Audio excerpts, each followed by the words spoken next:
Yeah, thank you so much. It's a great pleasure for me to be here to talk about what I like best. Capitalism needs rules. That's not completely new, but the question is, do we need new rules for digital markets in which we now move? Capitalism needs rules, that's clear, we know that. This is part of the basic law of the social marketing system. Ludwig Erhard in Germany introduced it. The major innovations in Europe, the Americans already had cartel rights before that. Without becoming too philosophical, competition means there is freedom. I can choose where to buy, and the consumer does not want monopolies. And I shouldn't be in a situation that I depend on one particular provider. So, many people don't know that Germany was one of the first countries to introduce cartel law.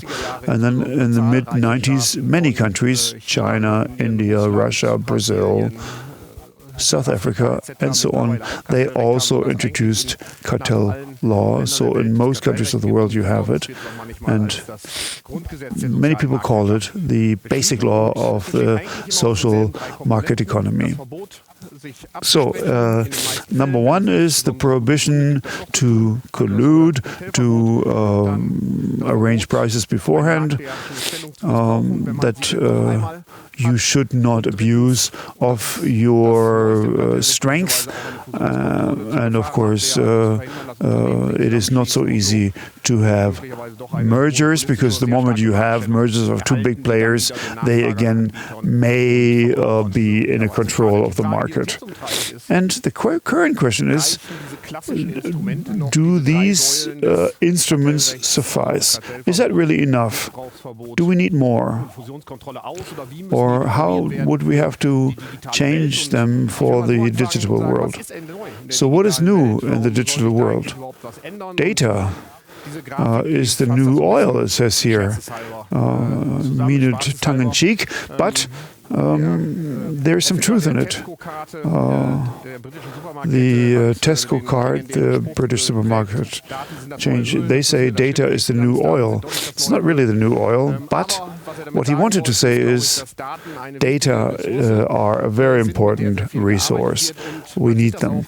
10 years ago, or maybe 12 years ago, before the financial crisis, the most important companies are the ones ExxonMobil, Petrobras, manufacturing raw materials. And now the biggest players are the ones that operate with data. Google, Apple, Amazon, Facebook, and so on. So they change the number one position time and again, but basically they are the ones that run the show. And after Corona, even more so, I think. So, both of it is actually found and subtracted on platforms. So, the economy never worked without data. You always needed to ask the consumer what they wanted, so we always used data. So, platforms are not completely new. I mean, everybody uses the word platform for everything now. When we're talking about platforms, not everybody who has a website has a platform. It just means it is a stronger way of interaction. So you get two circles of customers together. Let's take a look at eBay, one of the oldest platforms that we have in the internet. So it brings together buyer and seller without actually having any merchandise. And you have indirect effects. What does that mean? Well, for the seller, of course, you want more and more buyers. If I have an ugly vase that I got as a present and I want to get rid of it, I go to eBay and I find somebody who wants that. But as a buyer, if I want something that I don't really know where to find, I go to the platform with the greatest amount of sellers. So there are indirect effects. The seller, of course, doesn't want so many other competitors, but of course he needs them. If not, a buyer wouldn't look at his page. And that's the way any shopping mall works. I go there where you have the greatest amount of shops, and the shops want to go where other shops are, and they go to where other consumers are. But in a shopping mall, for example, you have problems with capacity. Even the biggest shopping mall is so big that you can't find your way around anymore. So there comes a point when you just simply cannot make it bigger anymore. And then there is a certain limitation as to how far people are willing to travel. So people at ImmoScout, eBay, they couldn't care how far they have to travel because you don't need to travel. It's just a click away. Amazon doesn't care where the customer is at. I could have bought it in China. I didn't even notice it.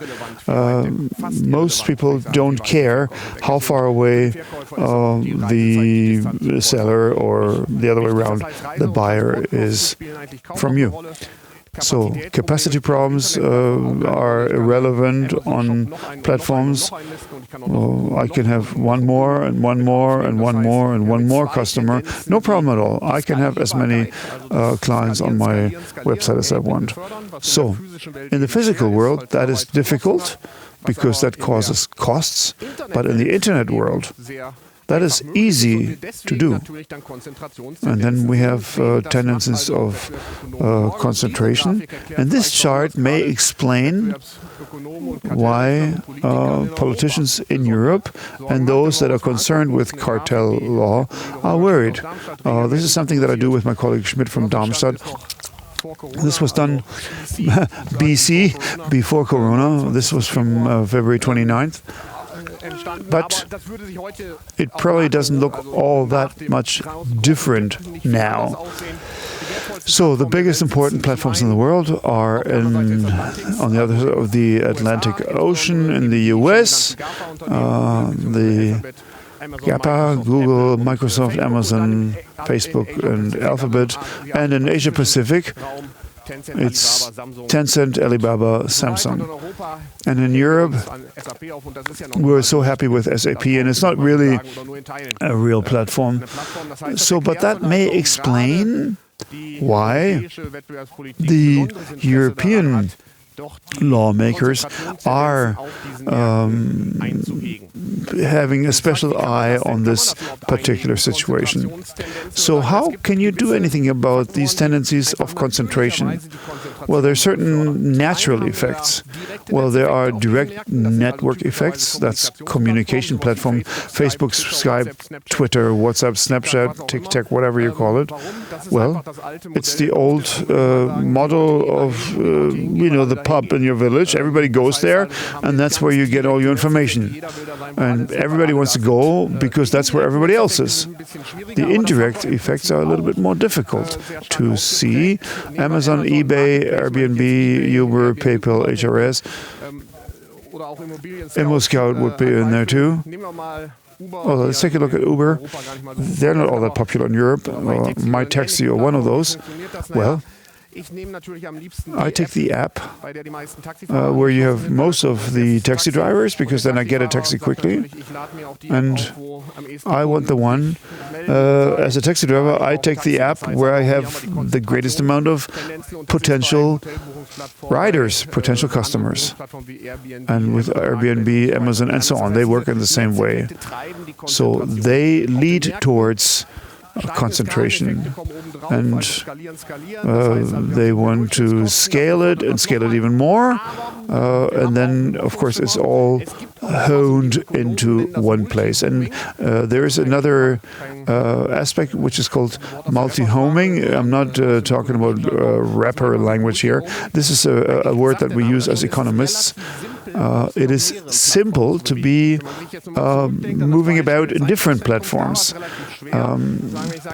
If you open a subsidiary, well, it takes money. You have to open a branch in another shopping mall, and then you need money again to open a third mall and so on. But you can also have it easier. If I say, look, if I buy it at eBay, I might as well also get listed at Idealo, Ladenzeit.de, Google Shopping.de and whatever it's called. So it's easy for me to be present in different platforms and sell my wares in all of these platforms. It's much easier than going from shopping mall to shopping mall. You can't just go from one mall to the other. That's more difficult. In here, it's easy. I may, go to Zalando if I don't find my shoes at Amazon. It makes it easier. But the problem is this. The markets may then all of a sudden change from one to the other. If you don't have proper cartel rights, if multi-homing has to be well protected. And if you look at the German law, look at this here first. So this is the situation that you have.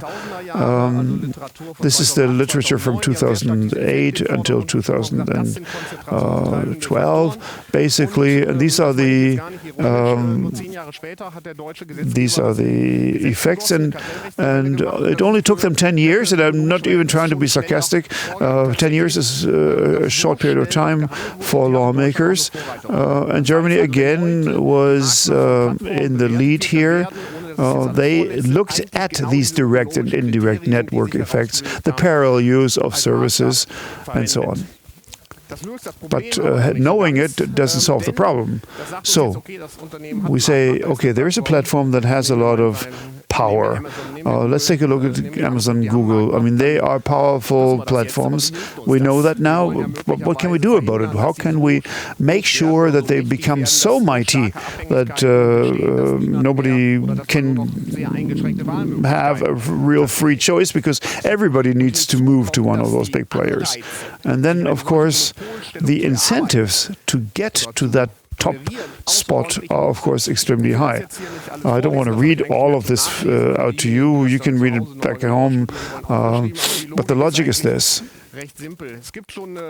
There's an older theory saying if you have a market with sinking costs, economies of scales, in other words, the bigger, the less expensive it becomes for you. If I can only make sure that a part of the customers stay with me and don't move to another competitor, then I will be happy. And so my competitor will not ever reach that critical size. And that is being potentiated, because on top of the scale effects, you have the network effects.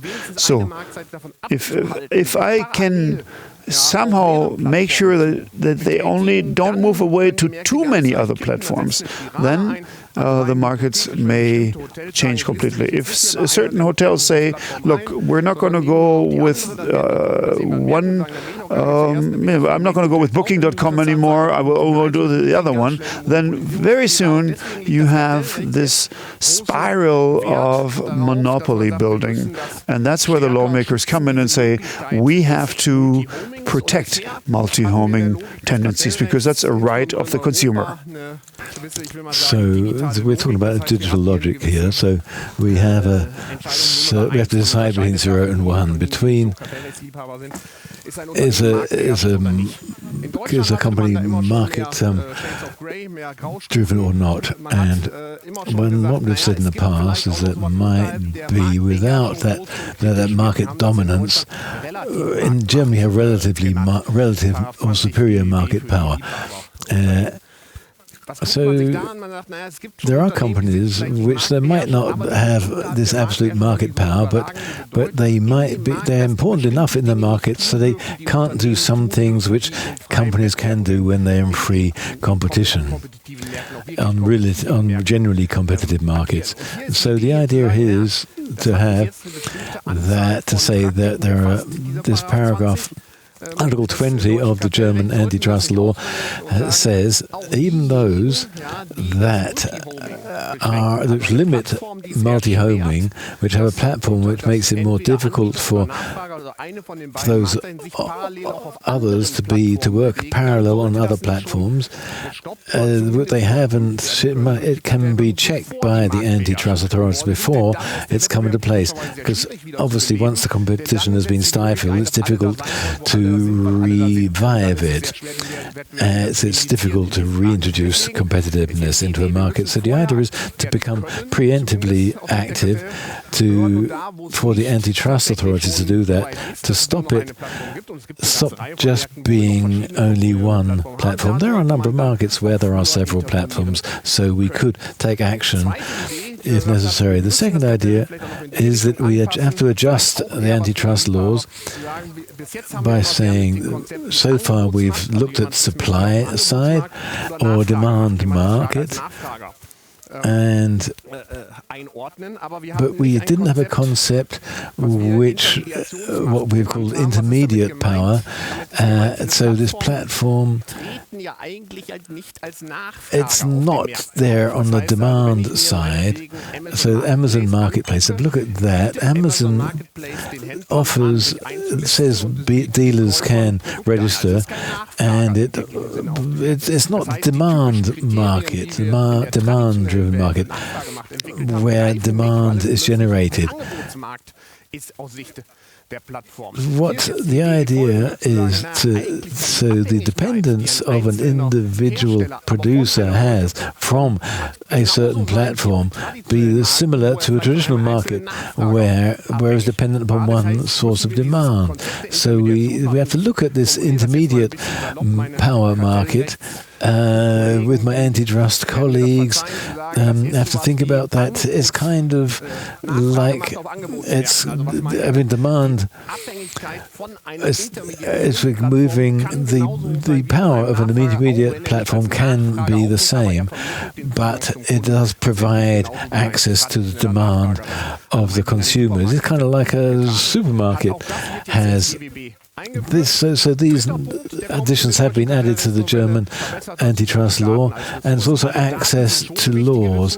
Data isn't oil. We know that there are differences between oil and data. When oil is used, it's used up. But when data is used, it's not used. It's still there, so it can be used again. So data is completely recyclable, but it is still an important resource. Data can be divided. Privacy concerns, etc., can be reflected and divided. So in Germany, as well as in other areas, there is a push to providing and improving access to data as a resource. The fourth point, also under merger control, and that is a draft for the German government, is the idea to have also merger control, so to look a bit carefully at some areas.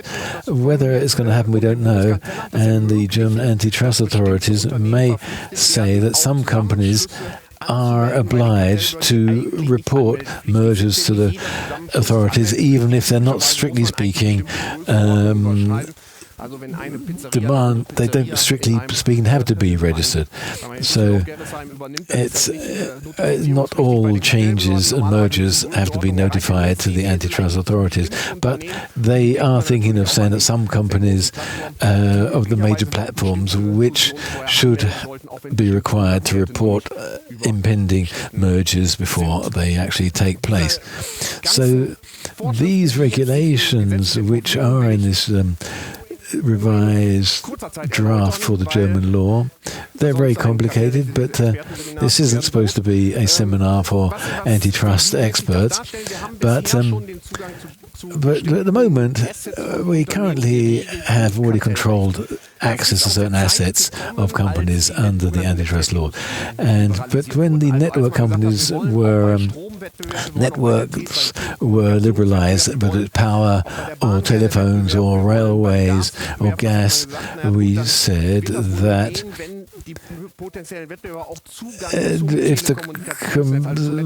they should have access to the last mile of the telecom, to the power networks, to the power grids, or to allow trains to run on German tracks.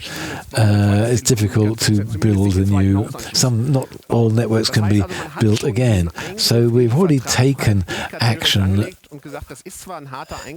to intervene, and so to decide who uses which assets. But in order to allow competition, you have to, under certain circumstances, allow the essential facilities doctrine. You have to be forced to allow access, and that was done on the German markets at the end of the 1990s, and that is now being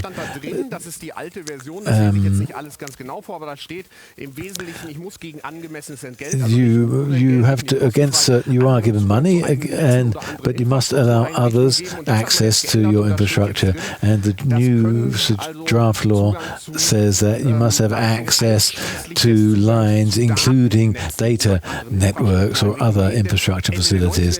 At the end of in the 90s, one didn't say data because at that time data wasn't considered in the same way as an essential facility. But one has actually simplified the issue, and I'll just jump a few aspects here. But Article 20, we have said that the independence can also depend on requiring access to data controlled by others. For example, maintenance markets and also in the agricultural markets, and that does play a role there. Who has access to the data on the sowing machines, on the tractors, which are collected by those machines, and that there might be dependence on that data, so that data should be accessible. And then there is the mediation is to be controlled. If one is dependent upon someone via whom I have to distribute something, then there are certain rules which apply to such players.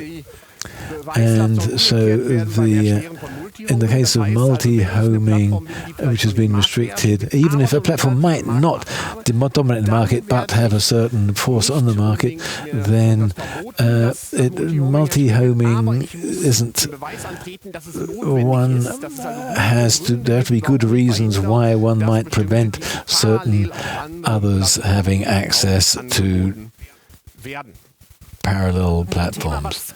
So something which has not been touched on really is that of the killer acquisition. And even though, is it a problem?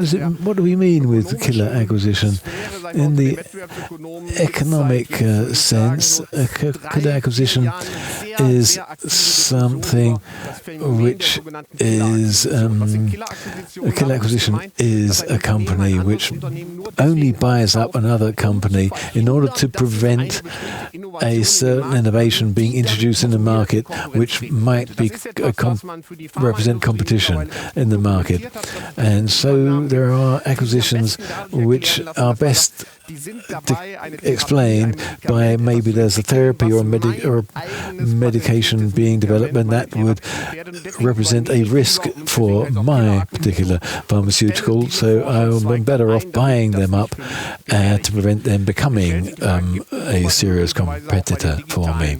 In the case of digital players, the companies will be bought up to stop them becoming competitors in the markets, and so that would be, for example, when WhatsApp was bought up by Facebook.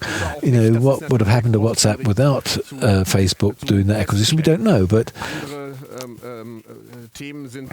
others might be Facebook, Instagram. How would Instagram have developed if Facebook hadn't acquired it? So it's there is a certain sense of unease that it could be a problem, and that companies are acquired in order to stop them becoming competitive. The dilemma here is that the kill zone. What's the kill zone? It's not the killer acquisition. The kill zone is where one says there are certain companies, they have a great business idea, for example, but overall they have a problem to get finance because they are too near to the interests of the gaffers, to Google and Facebook, etc. and Amazon, Apple, and so they might not be getting money because everyone knows if you're competition with Facebook kills you. So you're in the Facebook kill zone. So you do something else which is complementary to the GAFAs, but not competitive. If you do something which competes with them, they get very aggressive. They've got deep pockets. They will beat you. So you will not get finance for that. Offer to finance something which is complementary and not in competition. So this is like a kind of exit strategy. The exit strategy it would be to sell to Google or Facebook or Apple or whatever. And if we, but obviously, it's not going to be any easier for these companies to find a source for funding. So the question is, if one created or prevented these kill zones or prevented killer acquisitions, would that make the world more competitive or the market more competitive or not? We don't know. So instead of putting restrictions on that, and one solution is to deal with the kill zone by, for example, in Germany, they are taking the path of saying we have a certain complementary aspects between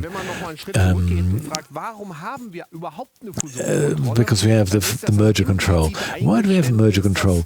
Because because sometimes the antitrust doesn't work, and so we could say if people can merge anything they want, if they do it, if we don't like it, then we can change it up. But that's not how the world works. The ex post control is sometimes doesn't get us anywhere because it's already it's a fait accompli. So what one can say is that if we make this misuse control a lot stronger, then we don't need to check on the mergers because we can strengthen them de facto before the merger's taken place. So that's the way the German legislative is going, and because it's so difficult to whether it's pro or anti-competitive, they're moving this way, and I think that's the best way to do it. So the summary is that the digital business economy is creating new challenges for the antitrust guys, but it's becoming more important through digitalization. The important thing is that multi-homing is made easier, and that the current renewal of the German law is going in the right direction and is creating a certain pressure on the EU to take its own steps and in that field, and people hope that the EU will respond to this German move and improve the strength of the antitrust authorities. Thank you for listening. I'd like to give you a big round of applause for that. Please join us over here. We've had some questions coming in from our audience.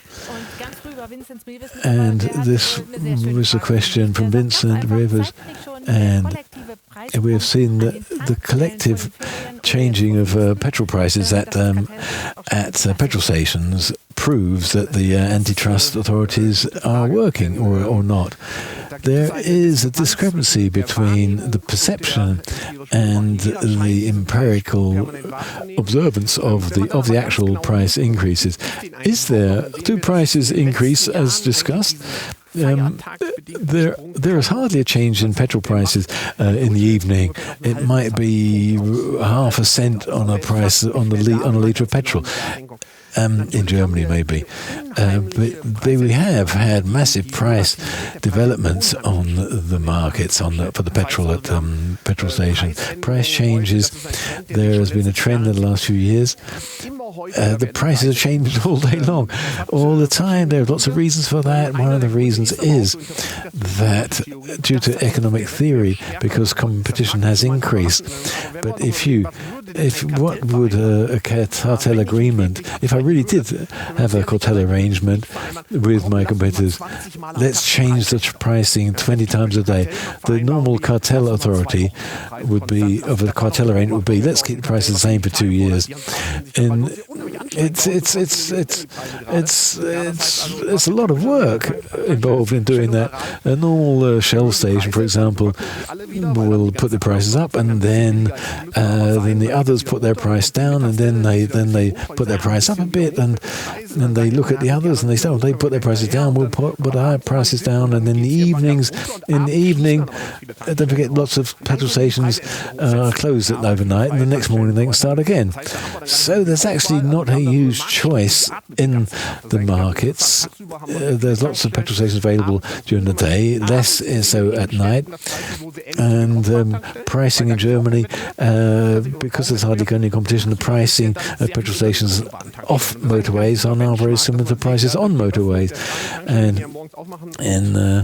the competition is for petrol stations is maybe done via the car wash they offer, but it's not due to cartel activities. So no cartel says let's change the prices 1,000 times a year. That's not what cartels do. And what about there are, but we did a review of pricing in Germany, and half of Germans are pretty phlegmatic about what petrol costs. I'm going to go to my favourite petrol station. I don't care what they charge us. It's too much hard work to choose a petrol station based on the price of a litre of petrol. On the one side, we would like to earn more money, but then we lose these customers who do actually go somewhere else if the price is down. But it's a very complicated game to be playing. It depends on customer behaviour, obviously on consumer behaviour. If the price is about the same, then they don't bother. Petrol's petrol, and it's going to be about the same price, is the argument lots of people use. Even at free petrol stations, they get their petrol from the same refineries as the big players do, after all. Who writes the rules in the market economy? Where did the rules come from? And we're a free market economy. Who's making rules here? And which process is in place here? A German politician comes along and says we need to have a new rule for multi-homing, or an MP says we need to have a law about that. How do these regulations, these rules come about? There is no one way.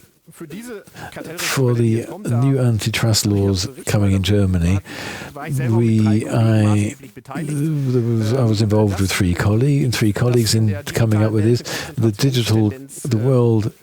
In the IT world, there is this concentration. We know that there is this concentration taking place. You don't need to be a genius to know that. We're all aware of it.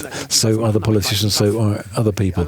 But we did have a feeling that we did have to do something, and so a study was prepared, and we worked with universities, Humboldt University, for example, and experts were chosen to come up and prepare the study and to think about what one could do, which rules one needed, and we really did. I've thought about very few things more concentratedly than I have on this subject. The study was very complex, and a lot of what came out of the study is going to be put in practice, which is very surprising. And sometimes people say we have lots of good ideas, but nothing happens. In this case, we had ideas, and they are going to be put in practice to a large extent, and we are very optimistic that they will be effective. Let's hope. We're hoping that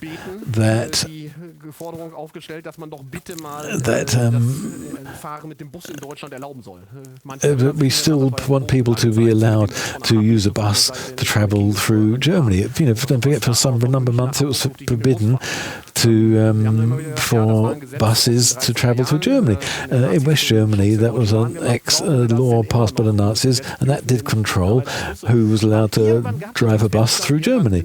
That's changed now, and suddenly the train, maybe the Deutsche Bahn weren't paying attention, and suddenly that law was liberalized, and bus companies were allowed to run in competition to the train services. But that was a very German-specific issue, and we said if we want to, at the time, if we want to have competition in the train sector, we need to make the train infrastructure independent of the operator.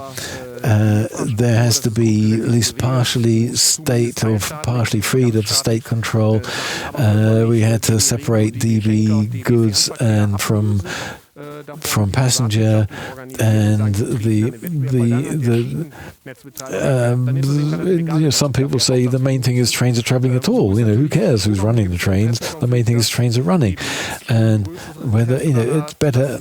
It doesn't matter who is running those trains, and that is part of a liberalised market. But it is difficult. The German network agency does have lots of. There are lots of rules regulating competition. Whether or not that agency needs to be